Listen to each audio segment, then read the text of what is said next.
Que c'est facile justement d'entreprendre en couple parce que justement on se pousse l'un et l'autre. C'est un projet ce n'est plus le projet que d'un. En fait, on se porte mutuellement. Quand il y en a un qui a plus courage, c'est l'autre qui reprend la relève. Donc ça, c'est hyper motivant. Je pense que c'est aussi pour ça qu'on l'est encore aujourd'hui. C'est parce qu'en fait, ça nous a porté d'être ensemble.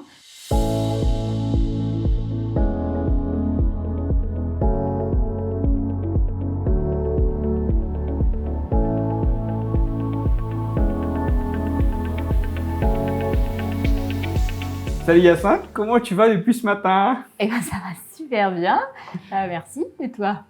Très bien, très bien. Alors, je t'avoue que c'est un interview assez particulier pour moi parce que j'interviewe déjà la cofondatrice de Strat Conseil, qui est une agence de com et de branding, mais j'interviewe aussi la mère de mes enfants et, non pas des moindres, mon épouse. Donc, je t'avoue que j'ai un petit peu le stress ou le trac de découvrir des choses que peut-être que je ne sais pas encore aujourd'hui, que d'autres personnes vont découvrir en même temps que moi. Et aussi la posture, hein, c'est que des fois, on parle beaucoup sans forcément être dans cette posture. Donc voilà. Alors, dis-nous, Yacinthe, un petit peu qui tu es, d'où tu viens et ce que tu fais dans la vie. Ok, merci. Déjà, merci de m'interviewer parce que je suis assez honorée que tu m'aies sélectionnée parmi tous les entrepreneurs que tu interviews.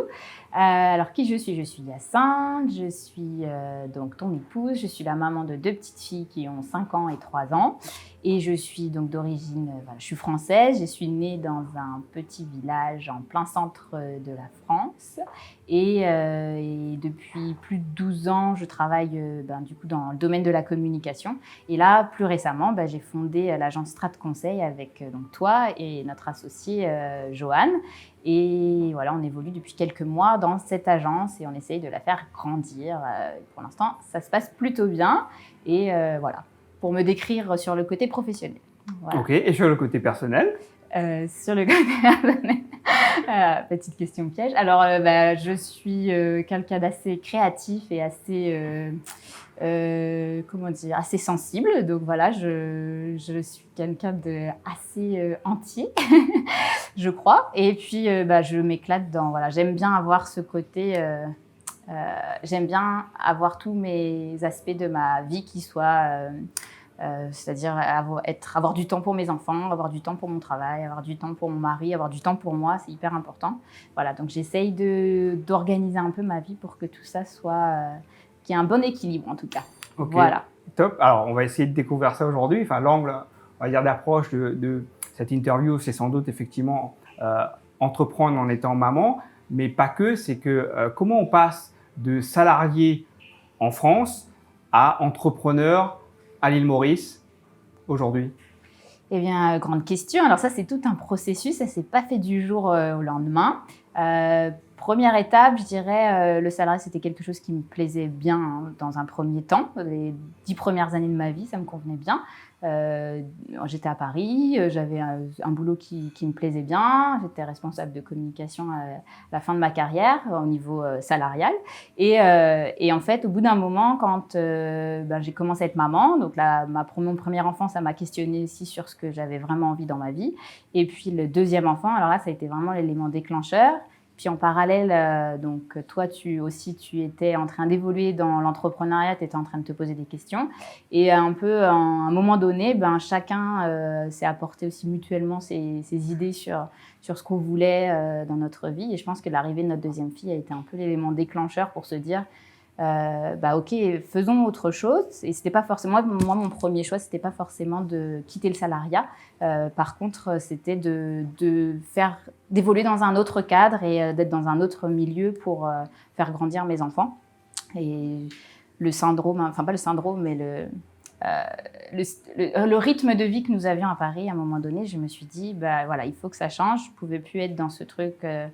J'amène mes enfants à la crèche, je me dépêche pour aller travailler, je reviens, je les récupère, je suis fatiguée, j'ai tout donné pour la journée de travail, je les récupère, après on a envie, on pense déjà au week-end, etc.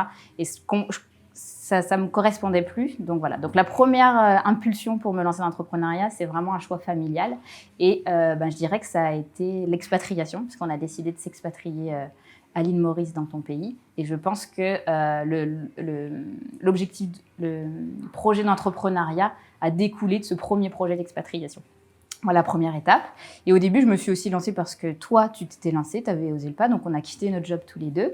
Et on se lançait un petit peu dans le grand bain, un peu sans avoir eu vraiment d'expérience dans l'entrepreneuriat. On a essayé plein de choses. Et petit à petit, à force d'évoluer dans ce monde-là, petit à petit, ça me paraissait logique de créer cette agence.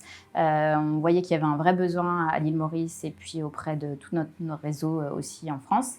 Et on s'est dit, voilà, on crée cette agence et voilà comment est arrivée cette étape d'entrepreneuriat. Donc aujourd'hui, je suis en effet cofondatrice d'une agence, mais ce n'était pas forcément ma première idée de départ où j'ai jamais, il y a 5 ans, on m'aurait dit, est-ce que tu dois avoir créé une agence dans 5 ans? J'aurais jamais pensé l'avoir fait.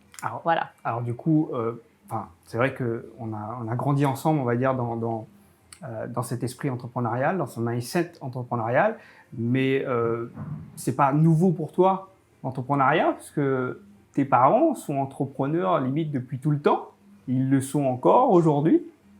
Et tu peux nous parler de cet esprit entrepreneurial qui n'est pas forcément date de pas forcément de 2 ans, de 3 ans, mais bien plus. Alors c'est assez juste de préciser. En effet, mes parents du coup ils sont agriculteurs et j'ai toujours évolué dans un cadre où mes parents justement n'étaient pas salariés. J'ai pas connu. On prépare les vacances, on a 5 semaines de congés payés, on avait 1 semaine de vacances tous ensemble et voilà, il fallait bien en profiter. Donc j'ai vraiment connu un peu cet esprit où on mettait tous la main à la pâte dans l'entreprise familiale et s'il y avait des soucis dans l'entreprise, de toute façon, on était tous directement impactés et contrairement, quand ça se passait très bien, tout le monde aussi était impacté positivement.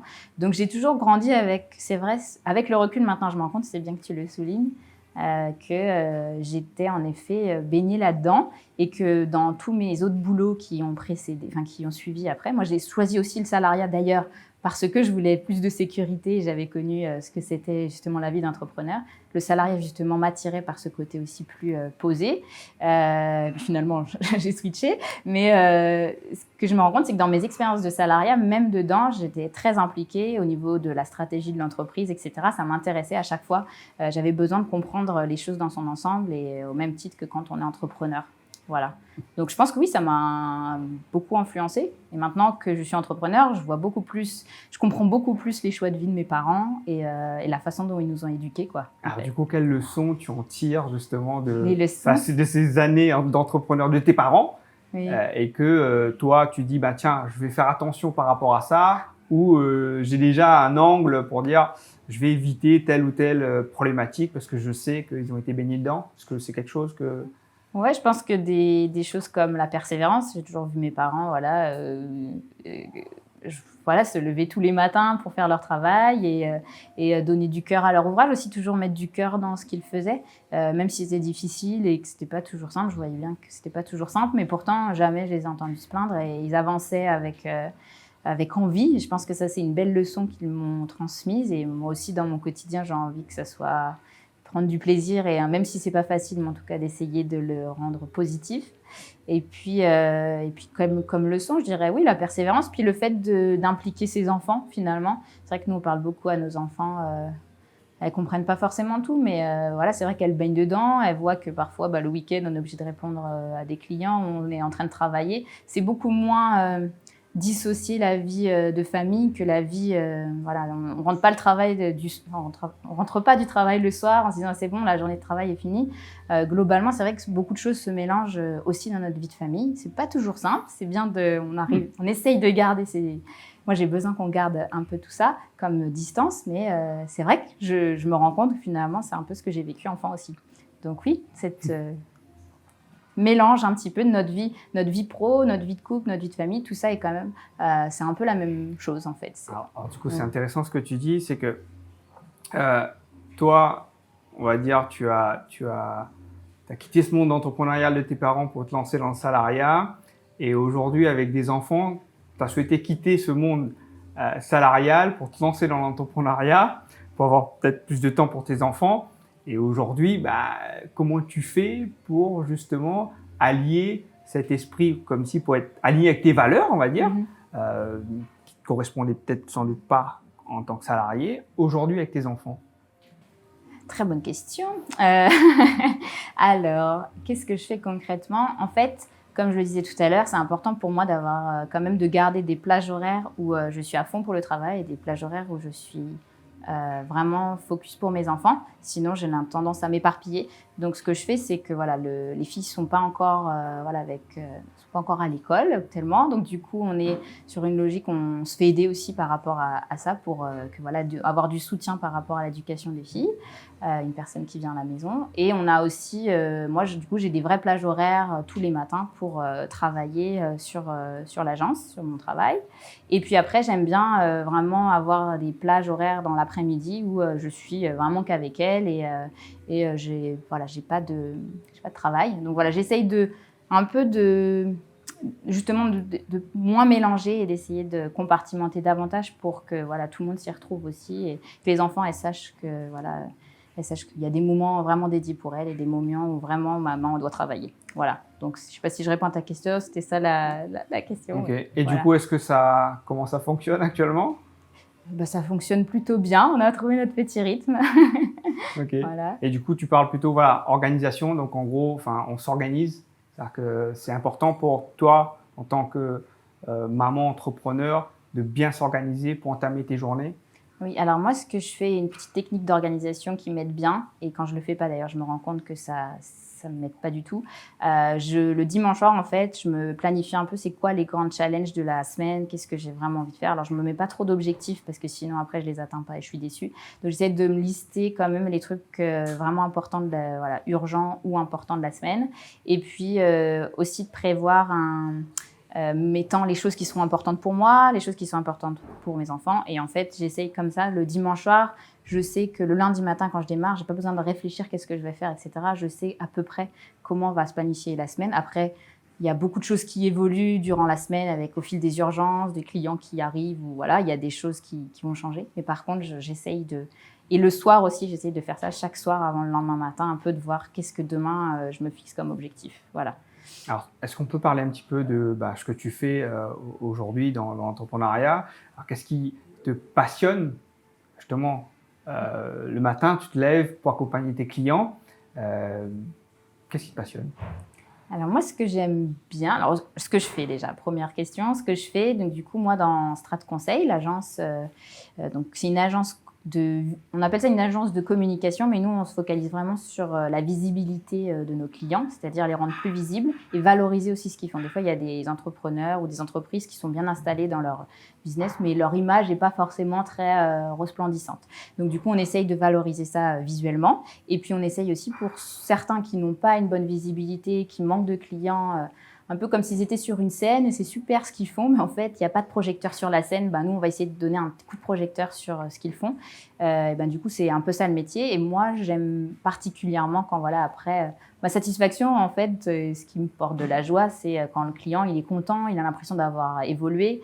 Et je pense notamment à 2-3 clientes que j'accompagne et qui ont aucune notion en communication et qui se sont lancées le défi de se faire aider sur la com. Et puis, du coup, elles ont l'impression d'avancer par tout ce qu'on leur apporte. Donc, moi, je trouve ça chouette de pouvoir les faire avancer et puis de concrétiser leurs projets. Parce que moi, j'ai jamais eu un projet entrepreneurial bien défini, j'ai jamais eu une idée révolutionnaire voilà. Par contre, moi, ce qui me porte, c'est justement d'accompagner des personnes à faire évoluer leurs projets. Voilà. Ok. Et là, si on peut, je pense, donner 2-3 techniques comme ça, juste pour cadeau à ceux qui nous écoutent, pour dire, tiens, moi, je peux pas me faire appel à Hyacinthe pour ma com, mais je souhaiterais développer ma com en 2022. Comment je fais pour développer ma com?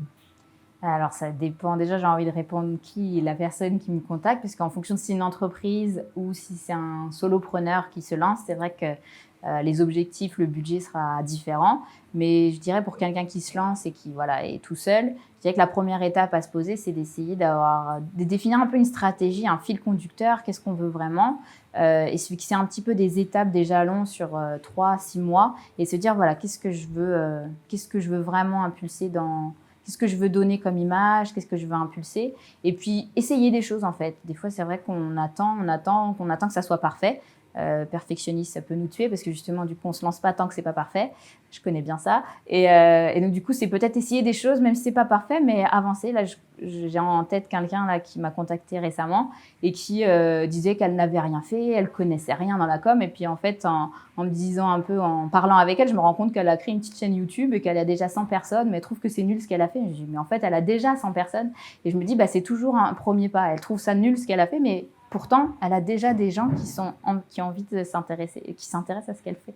Donc, du coup, je me dis, voilà, tester des choses, se former aussi, je dirais, et pas rester tout seul dans son coin. Je pense que ça, c'est une des choses qui nous a beaucoup aidé quand on s'est lancé. C'est vraiment de s'entourer. Alors, c'est pas forcément facile de se faire des amis entrepreneurs. Par contre, de chercher des gens qui entreprennent. On a participé à des séminaires. Petit à petit, je n'y croyais pas trop au début, mais c'est vrai que petit à petit, en fait, du coup, on voit des choses qui sont possibles et on se dit, ah bah oui, en fait, ils sont arrivés, pourquoi pas moi, etc. Et je pense que ça nous aide parce que quand on évolue que dans un cadre où on est vraiment le seul entrepreneur de la famille, on peut être jugé aussi, on se sent un petit peu... on passe peut-être un peu pour un fou parce qu'on veut se lancer à son compte alors que la situation actuelle fait peur, etc. Donc du coup, je pense que s'entourer, c'est hyper important pour avoir des bonnes ondes et puis voir aussi que c'est possible. Voilà. Ok. Alors, qu'est-ce qui te fait peur aujourd'hui dans ce monde entrepreneurial? Alors, Parler de la peur un peu. alors, je dirais la plus grosse difficulté, c'est peut-être, en tout cas dans les débuts, c'est l'insécurité financière. Quand on quitte son boulot, ben il n'y a pas de parachute, quoi. Donc il y en a qui commencent un petit peu à côté de leur travail, mais en tout cas nous, on s'est lancé comme ça sans forcément avoir de on a quitté et puis on s'est lancé. Donc je pense que c'est plutôt ça, cette insécurité financière, le fait que en tout cas, dans les premiers mois, les premières années, on peut être sur un peu des montagnes russes, des moments où ça marche super bien, on est trop content, puis le mois d'après, on ne comprend pas, ça marche moins. Et être toujours un peu dans cette remise en question et ces montagnes russes, c'est vrai que pour quelqu'un d'assez sensible comme moi, ça peut être quelque chose qui est pas toujours facile à gérer, mais ça s'apprend. La persévérance s'apprend, par contre, c'est ce que j'ai aussi appris. Comment tu gères ces émotions? Parce que tu parlais les hauts, les bas, pas de clients, des clients, organisation par organisation. Alors, 3 choses. Déjà, j'ai un mari coach, ça aide beaucoup. 2, je dirais se prévoir des vraies plages horaires pour soi. Enfin, pas des plages horaires, mais en tout cas des vrais moments pour soi. Moi, je pense que c'est aussi en se ressourçant beaucoup soi-même, en faisant des choses aussi qui nous plaisent, parce que c'est vrai qu'on est tout le temps boulot, etc., où on fait que des obligations, ça marche pas. Moi, j'ai remarqué que si je fais que boulot ou que m'occuper des enfants, ça marche pas. Il me faut des moments où je sors la tête de l'eau, je vais me balader, je côtoie la nature, je fais des choses qui me font du bien. Et je pense que ça, déjà, c'est quelque chose qui aide beaucoup à gérer le stress, parce que du coup, après, on revient sur cette situation qui peut nous stresser et on se dit, bon, en fait, non, en fait, c'est bon, on a pris de la hauteur et du coup, on gère mieux cette difficulté-là. Donc ça, je pense que c'est une des choses. Et la troisième, j'avais une idée en tête, mais elle est disparue. Mais je ne sais plus. Mais ça s'apprend aussi, je pense, des exercices de respiration, dormir, le sommeil. Enfin, il y a plein de choses qui jouent là-dessus. J'apprends encore tous les jours à gérer mon stress. Voilà. Et du coup, tu parlais tout à l'heure effectivement de former, d'apprendre. Toi, aujourd'hui, est-ce que tu continues d'apprendre? Est-ce que tu continues de te former? C'était ça mon 3e point, justement. D'accord. Justement, continuer à lire, continuer à apprendre, essayer de ne pas rester sur ses acquis. C'est vrai que quand je rencontre une difficulté sur l'organisation ou tout autre, j'essaye de voir ce qui marche ailleurs, qu'est-ce que je peux faire pour améliorer. C'est vrai que quand on est entrepreneur, on est toujours dans cette logique un peu de s'améliorer pour être... Alors efficace, j'aime pas ce mot, mais s'améliorer sur son quotidien, quoi. Et est-ce que tu fais partie d'un club d'entrepreneurs, de femmes entrepreneurs? Oui, tout récemment, j'ai rejoint la Chambre de commerce et d'industrie France Maurice, qui propose justement un réseau. Je me suis engagée là récemment, donc je fais partie de ce réseau-là. Mais je fais partie aussi je fais pas partie concrètement d'autres réseaux, mais j'aime bien m'intégrer dans des communautés sur Instagram où c'est des valeurs en commun, etc., où je me retrouve. Voilà. Mais c'est important en effet d'avoir un petit réseau et faire partie de réseaux qui peuvent te faire voir les choses aussi. Parce que tu disais tout à l'heure, c'est important quand on se lance. Bon, des fois, c'est pas compréhensible de la part de son entourage de dire tiens, on a un entourage qui est typiquement que salarié et là on sent de l'entrepreneuriat. Et c'est bien de s'appuyer peut-être d'un réseau ou d'une communauté où là tu parlais d'Instagram, d'avoir des gens qui finalement véhiculent peut-être sans doute les mêmes valeurs. En parlant de valeurs, est-ce que toi tu as des valeurs qui te véhiculent au quotidien? Oui, je dirais la liberté en fait, mine de rien, je pense que c'est important pour moi. Je n'avais pas trop conscience, mais ces derniers temps, je me rends compte que c'est aussi ça qui fait que je suis entrepreneur aujourd'hui. J'aime bien avoir cette liberté un petit peu de planifier un peu mes journées un peu comme je le souhaite et pas me dire mon enfant est malade, il faut que j'appelle mon supérieur, etc. Bon, j'essaye de, voilà, comme ça j'ai un peu plus de liberté par rapport à ça, c'est assez agréable. Tant pis si les jours où je travaille pas, voilà, le travail ne se fait pas, mais bon voilà, c'est moi qui ai choisi. La famille, c'est hyper important, donc je suis contente que justement, dans cette configuration-là, c'est une valeur qui est importante pour moi, donc je suis contente que cette configuration d'entrepreneuriat, voilà, ça marche bien. Après, tout ce qui est la justice, pour moi, c'est important d'être quelque chose d'assez éthique et agir juste. J'ai besoin, voilà, qu'il y ait du sens dans ce que je fais. Donc, moi, je le trouve aussi au quotidien dans ce travail-là, en justement faisant de la communication qui correspond à ce que veulent les gens et pas leur proposer des choses qui vont à l'encontre de leurs attentes ou de quelque chose qui pourrait leur porter préjudice ou quoi que ce soit. Mais voilà, être vraiment dans cette notion de sens qui est importante pour moi et mettre du sens dans ce qu'ils font aussi, du coup, c'est important pour moi. Ok. Voilà. Alors, en parlant de sens, peut-être pour ceux qui nous écoutent, qui disent, bien tiens, ok, tu es maman entrepreneur, tu entreprends aussi avec ton mari, avec moi.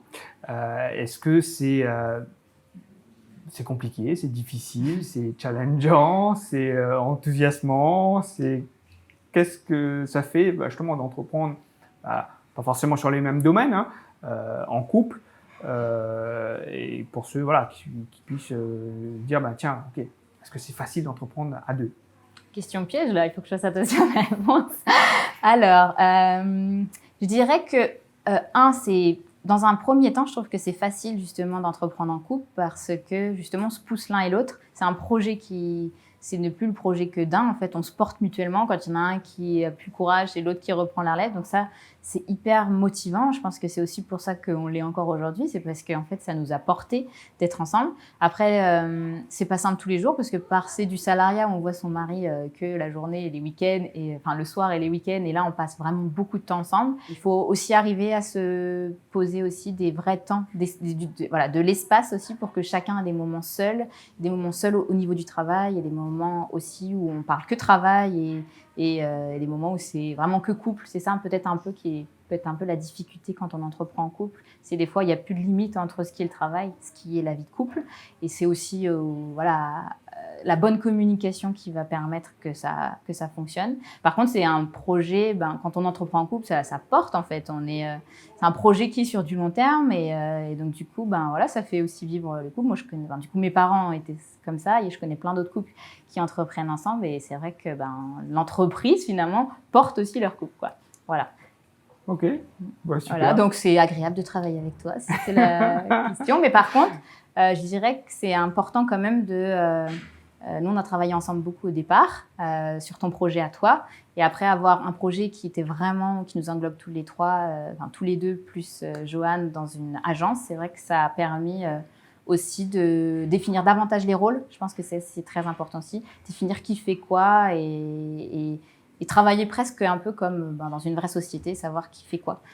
Et être complémentaire, c'est important. Ok. Voilà. Ouais, merci. Bon, Hyacinthe, tu connais un petit peu vu que c'est un peu toi qui a contribution le fameux coquillage. Quelques petites questions avant de terminer. Je te laisse. Ok. Alors, un truc que personne ne sait encore sur toi. Ah. Beaucoup de choses. Qu'est-ce que je pourrais dire? Le matin, je suis assez de mauvaise humeur. J'aime pas trop qu'on me réveille. Il me faut un petit peu de réaction pour me réveiller. Et voilà. Bon, les filles commencent à le savoir. Toi, tu le sais maintenant. Et voilà, ça serait un des critères. Et puis, je suis très gourmande. J'ai besoin beaucoup de manger de pâtisserie. Voilà, je suis très gourmande. Voilà. Ok. Bon, allez, on pioche un autre. Quelle chanson te file la pêche à coup sûr? Eh bien, sans hésiter, je dirais Hakuna Matata, la chanson du Roi Lion. Voilà, j'adore. Celle-ci, c'est sûr que ça me met la pêche quand je vais pas bien, je mets ça. Hakuna Matata, je danse comme une folle et c'est Je ne génial. l'ai pas entendu depuis très longtemps. Oui, donc. bah, j'ai peut-être pas besoin d'avoir la pêche en ce moment. Alors, une dernière. Une dernière. Une pour- dernière, oh là là là là. Bon, j'ai déjà dit ça, je crois. La gourmandise qui te fait craquer à tous les coups. Je dirais le carré de chocolat avec le petit thé dans l'après-midi. Ça, c'est le petit carré de chocolat avec les petits morceaux d'orange. Ça, c'est génial. Bon, en Voilà. tout cas, merci Hyacinthe de t'être prêté à ce jeu qui n'est pas évident. C'est vrai que même moi, on n'a pas l'habitude d'être en face à face comme ça, de se parler sur un peu les aspects entrepreneuriales et ce qui te passionne aussi. J'espère que ceux qui nous écoutent ont aimé ce podcast et aussi la vidéo qu'on va mettre en place. Et puis, pour ceux qui nous regardent et qui nous écoutent, n'hésitez pas à vous abonner à ma chaîne, à liker la vidéo et à commenter. Je mettrai tous les infos de Hyacinthe sur son agence et aussi sur Instagram, comme ça vous pouvez aller voir ce qu'elle fait. Et puis, vous, n'hésitez pas à mettre un petit commentaire si vous avez bien aimé cette interview. À bientôt pour d'autres interviews sur cette chaîne. Merci.